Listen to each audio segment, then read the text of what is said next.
Bueno, pues 30 minutos 9 de la mañana. Comenzamos a través de las ondas de Radio Esquina, como cada día en las mañanas de Radio Esquina. Y lo hacemos, como siempre, en el 108.0 del dial, también a través de mi Facebook personal, Esperanza Franco PPO, que luego lo pasaremos al Facebook de Radio Esquina. Contamos también con la plataforma. Sí, se bebe un poquillo más, que hace falta. Un día entornado, un día con temperatura agradable, pero creo que no va a impedir que la gente visite al recinto de la feria y sus actividades de alrededor. Ha pasado unos días considerables, claramente, y también aquellos saluqueños que han decidido irse en estos días.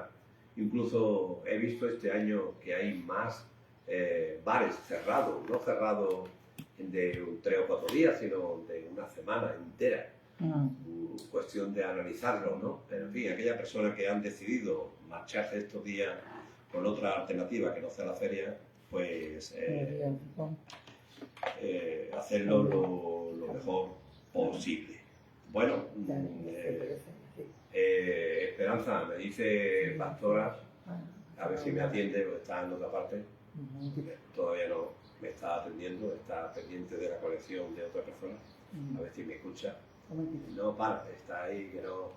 Que Esperanza, me dice Pastora que te felicite, que es tu cumpleaños hoy, ¿o no? Ah, pues claro que sí, que es mi cumpleaños. Pues nada, pues feliz cumpleaños. Muchas gracias. De parte de Pastora. También de nuestro compañero Miguel Ángel de los Reyes. También Hombre, es tu día. Hombre, su cumpleaños también. Vaya. Nuestro compi. Bueno, qué coincidencia. Sí, el mismo día, fíjate. Bueno. Muchas gracias. Pues felicidades también, Miguel, de parte de Pastora, que ha sido la que me ha comunicado tu día, tu nacimiento.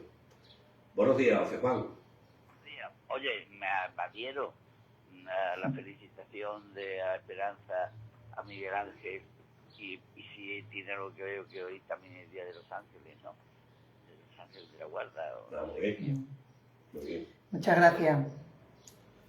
Pasarlo muy bien y divertido básicamente en la feria, que es lo que creo que necesitamos, divertirnos y dejar la crispación que se ha creado últimamente. Me vas a perdonar, Juan, porque quiero hacer un poquito un soliloquio, si de por qué yo intervengo en la radio, por qué esta sobreexposición y que me crean más problemas que alegría, más disgusto y más enemistad y disgusto que amigos. ¿Por qué razón? Me pregunto. Yo con mi edad ya, de todo lo que tenía y profesionalmente amortizado, ¿por qué me meto en estos charcos? Y me lo preguntaba yo y me decía a mí mismo, ¿será por vanidad? Yo nunca he sido vanidoso, ni quiero serlo, ni me merece la pena ser vanidoso, reconozco, encantado. ¿Será por una aspiración política o por una aspiración profesional? Ni yo estoy llamado a política, ni quiero, ni profesionalmente estoy jubilado y ya se acabó todo, también descartado. Entonces me asaltó una idea. ¿Será por explicarle a mi gente que mi experiencia y mi formación se puede transmitir para que ellos puedan entender mejor la situación? Quizás sea esa la explicación más razonable. Me gustaría que mis palabras, que fueran muy sencillas, fueran directamente a la conciencia de cada uno para ver cómo se están viviendo las cosas de otro punto de vista con la experiencia de los años. Hasta tal extremo que yo siempre he dicho, y yo nunca lo consideraba porque la juventud es lo que no mira para el futuro, pero cuando se llega de esa juventud al futuro, te das cuenta de muchas cosas. Te das cuenta de que, por ejemplo, los griegos, los romanos, creaban el Consejo de Ancianos, que fue la base de la democracia. ¿Para qué?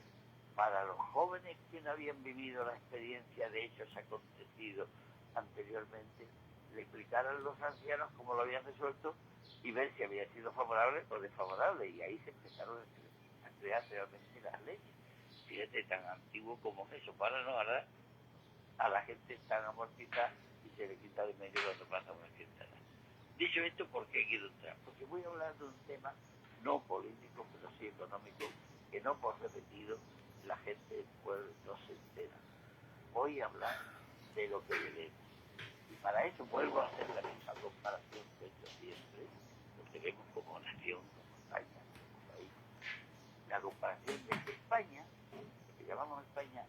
una gran familia y que va dirigida por los padres de la familia y que tiene unos ingresos y unos gastos.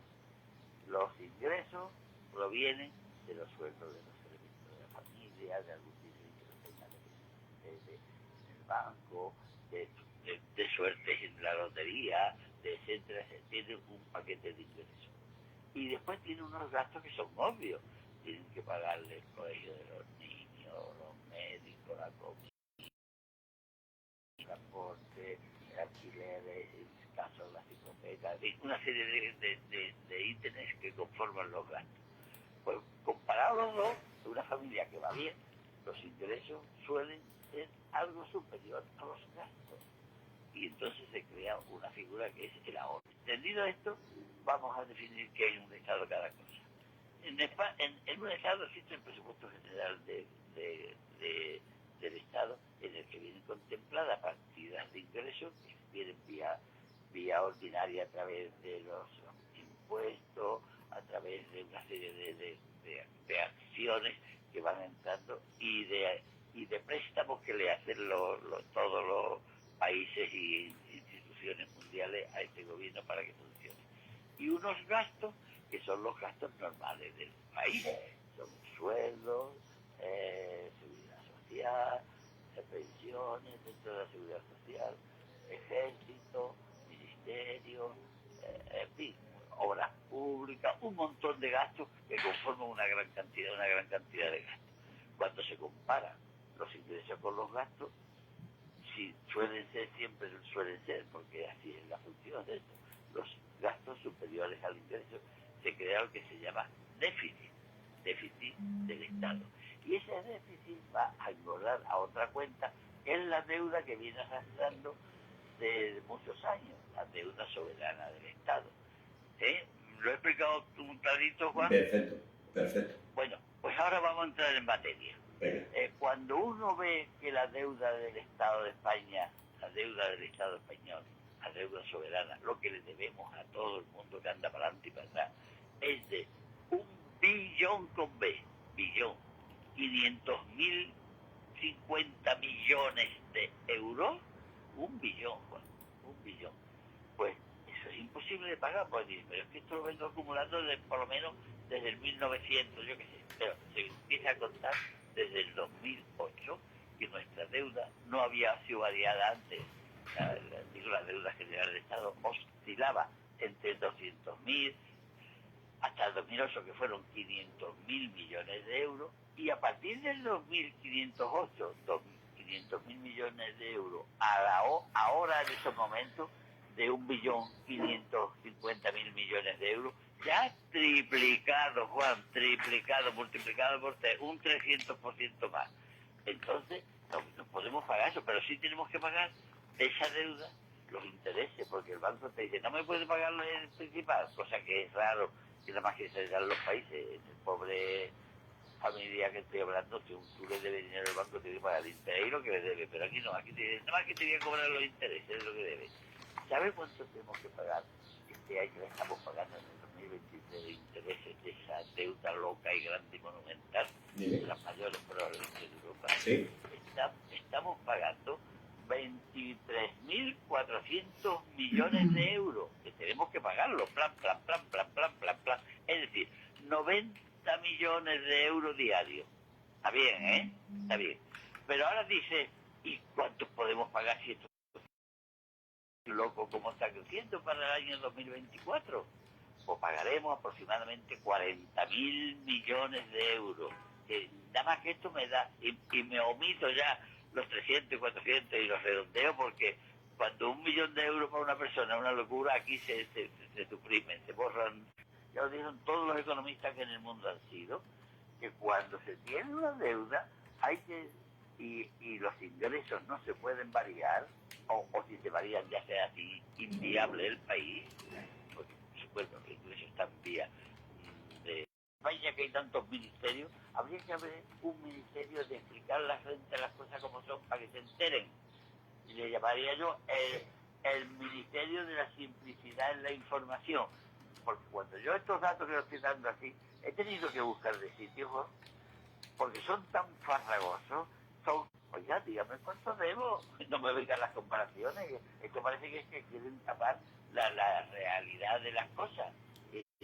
Vamos a decir lo que son, esto es, cada español tiene que pagar cada año el equivalente a dividir 40.000 millones de más 40.000 millones entre 40 millones, aproximadamente a 1.000 para niños que vayan a los colegios, a los cines, pagas para no sé quién, subvenciones a partidos políticos, subvenciones a pagar dinero, 50 millones de euros, 40.000 millones de intereses. Es una barbaridad decir que no va a subir impuestos, me lo digo como sé. Es muy bueno, que es muy bonito, pero además, tan barbaridad es decir, voy a bajar al lado, que son estos, que son los... Y Pepe, y pregunto yo desde, no sé si lo desconozco, si estando en una órbita europea, no hay mecanismos para que los países no creen un déficit permanentemente. La reintegración de lo que han dado. Si lo piden, que por lo menos le paguen los intereses, y ese es el déficit que tenemos de tener que pagar esos intereses. No sé si lo he explicado, pero bueno, te vuelvo a decir, respecto a tu pregunta, sí, hay un mecanismo. Lo que pasa es que Europa no tiene tampoco la conciencia muy tranquila, porque cuando se empezaba a recuperar la cosa, España se disparó la deuda desde el 2008 hasta se triplicó hasta ahora, triplicó. ¿Pero por qué? Porque aparte del despilfarro de gastos que vivimos por encima de cómo somos, empezaron a aparecer el COVID, presupuestos de sequías, presupuestos de una guerra de Ucrania, subida exagerada de los precios de las materias primas, de los combustibles, de los carburantes, de la energía eléctrica, del gas, etcétera, etcétera, y eso coadyuvó a que subiera la deuda, porque se necesitaba más dinero. Para contrarrestar esa subida de dinero, ¿qué hizo el Banco Central Europeo y generalmente el Fondo Monetario Internacional? Lo que hizo fue subir el valor del dinero. ¿Con qué ánimo, Juan? Yo subo el valor del dinero para que sea poseedor de ese dinero, se dé cuenta que no debe despilfarrarlo. Porque si subo, quiere decir que me va a costar cada vez más el dinero. Y este efecto fue la medida que se hace contra la inflación, Claro. la medida económica. Pero ¿qué está pasando? Que nosotros no hemos aceptado este juego, sino que estamos gastando más de lo que tenemos que merecer. Claro. Y ahí es donde yo critico la labor de un gobierno que políticamente, progresistamente, todo lo que quieramente, pero económicamente un desastre. Un desastre, porque vuelvo a decir, contra el gasto excesivo, contención de gasto, que es muy doloroso. ¿Cómo le quito yo subvenciones a quien me están ayudando? Pero hijo, es que el resto, a no ser que se utilice la técnica ya muy conocida sobre la leyenda de la hormiga y la cigarra. La hormiga trabajaba y guardaba, la cigarra cantaba y vivía espléndidamente. Cuando vinieron mal dadas, le dijo a la cigarra a la hormiga, dame algo, y por aquí se va a París, ¿no? Pues eso es lo que estamos viviendo. Juan, no sé si lo he explicado bien, Sí, ¿no? sí. Pero suele ocurrir que en base al déficit, pues resulta que lanzamos el déficit, nadie habla nada del déficit, y llega un momento en que hay que tomar medidas porque no te permiten hacer más, y el déficit es el que tiene la culpa de todo. ¿Sabes? No, el déficit es un terminal. Es una operación matemática. Exactamente. El déficit, en base al déficit, cosa que lo he generado yo, gobierno tras gobierno, distintamente los gobiernos que... Indistintamente. El gobierno, por la política de no sé, de qué tipo de política, la realidad es que, estando en Europa, te llega a un límite y decir, usted se endeuda, pero llega un momento en que las compensaciones, que si esto, la imposibilidad de invertir en tareas de gobierno también, ¿no? Por el déficit, en fin, un montón de cosas, y al final pagamos el déficit todos. No pagamos indirectamente los años, sino con medidas concretas que afectan a los ciudadanos. Esa es la realidad. Porque es que no hay una política que luche contra eso. La mejor política para contener esto es la creación de puestos de trabajo. Claro. Creación masiva, busca por donde sea. ¿Qué le ha pasado a Irlanda? Irlanda era un país que estaba casi bancarrota. Y a través de unas gestiones económicas protegiendo al gran capital, porque Irlanda ahora mismo es la nación europea que tiene más sede de empresas mundiales en su territorio y acogida, le ha subido el nivel de vida y el nivel de déficit porque recauda mucho más. Bueno, aunque, ¿y cómo recauda más? Porque le pongo los impuestos de sociedades y todas esas cosas, menos cantidad, pero menos de mucho es más que mucho de poco. ¿Me explico lo que te quiero decir? Y España ya ha cogido la política de insultar a los españoles y de montar el cirio.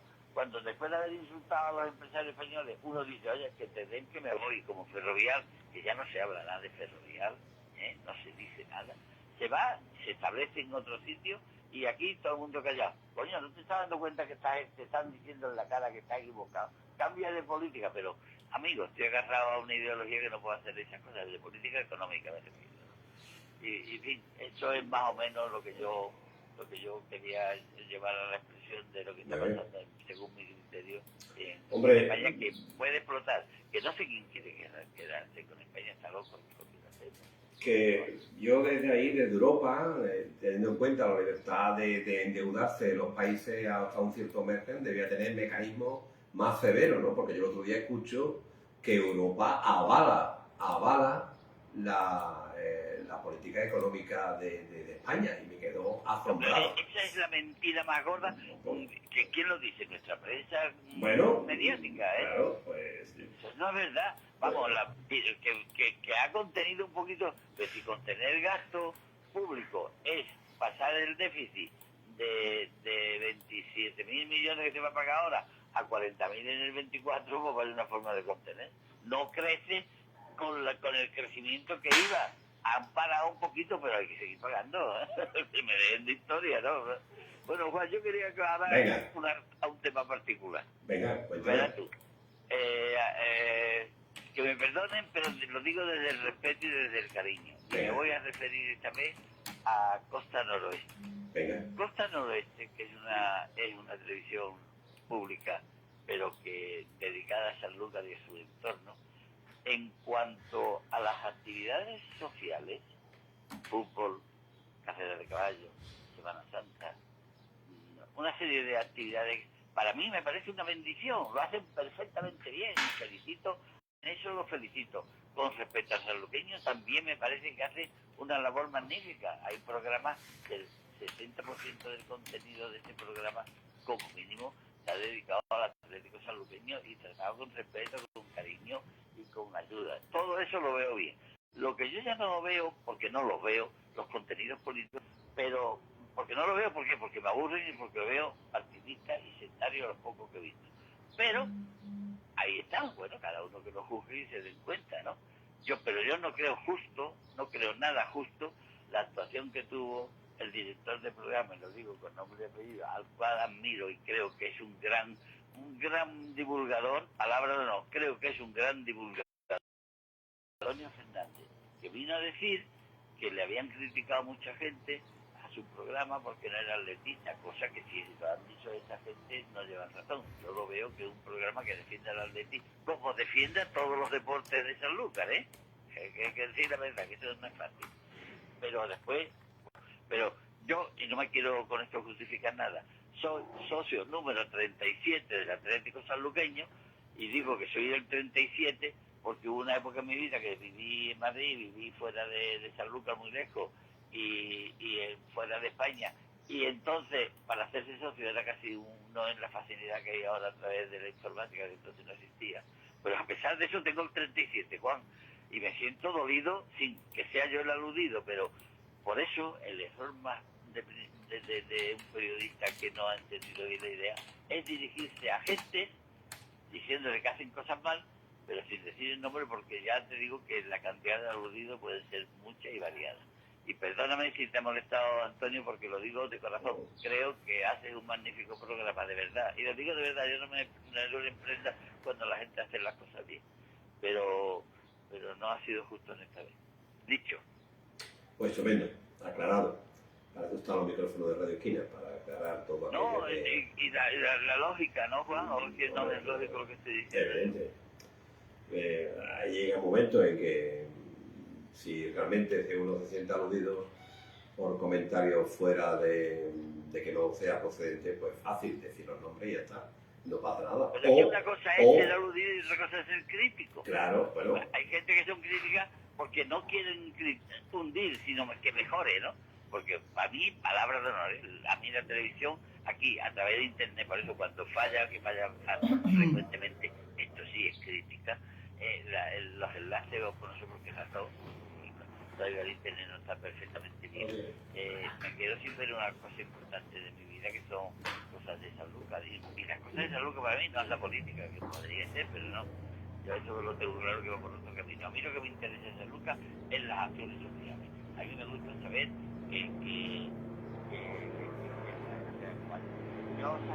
todo lo que a mí me gusta de San Lucas, el frenético, el rocío, la Semana Santa, el carnaval, todo lo que de verdad afecta a la masa social de San Lucas, la feria, que por cierto, pasar buena feria, que si se moja un poquito por fuera, lo importante es mojarte por dentro. En fin, pero digo que en eso están estupendamente bien. Ha quedado súper claro, amigo. Pues tenemos que terminar, son las 10 de la mañana, está esperándonos. Pues, por si vanidad te va a ir al traste. Bueno, que ya hasta ahora seguramente estaremos aquí el viernes haciendo programa, ya te avisamos, seguramente en principio. Si no hay... ¿Pero en perfecto estado de revisión? Sí. Sí, hombre, ya lo hacemos en condiciones. Pues ¿verdad? yo os pido, os deseo y os exijo que lo paséis estupendísimamente. Perfectamente. Que la Feria de San Lucas debe tener el auge que siempre tuvo y que no debió perder nunca. Pues muchas gracias, Pepe. Hasta el viernes. Pasarlo bien, feliz día. Venga, gracias. Feliz día. Gracias por todo. Bueno, pues continuamos estas mañanas de Radio Esquina, miércoles 7 de junio de 2023. Esta programación que hemos empezado a las 9:30 con José Juan y que ahora estamos esperando los invitados. De... no puede ser. Estamos esperando los invitados de próximos que van a intervenir, en principio, los representantes de AFEMEN, que es la Asociación de Familiares de Enfermos. Más tarde estaremos, a ver si es posible, hablar con Esperanza Ruiz Muñoz, vicepresidenta de la Asociación de Vecinos La Jara, y Marta González, directora de un documental muy interesante. Luego tendremos aquí una campeona, Julia Perejil, campeona de España de arterofilia sus 15. Haremos una pausa y estaremos con el presidente del Consejo Económico y Social de la Junta de Andalucía, con Juan Marín. Y iremos terminando con Antonio Bascuñana, que nos dará información sobre el tema del COVID, información sanitaria, etcétera. Esperanza, hacemos una pequeña pausa y esperamos invitados que está pendiente de acomodarse o no sé dónde se puede encontrar. Venga, hasta ahora.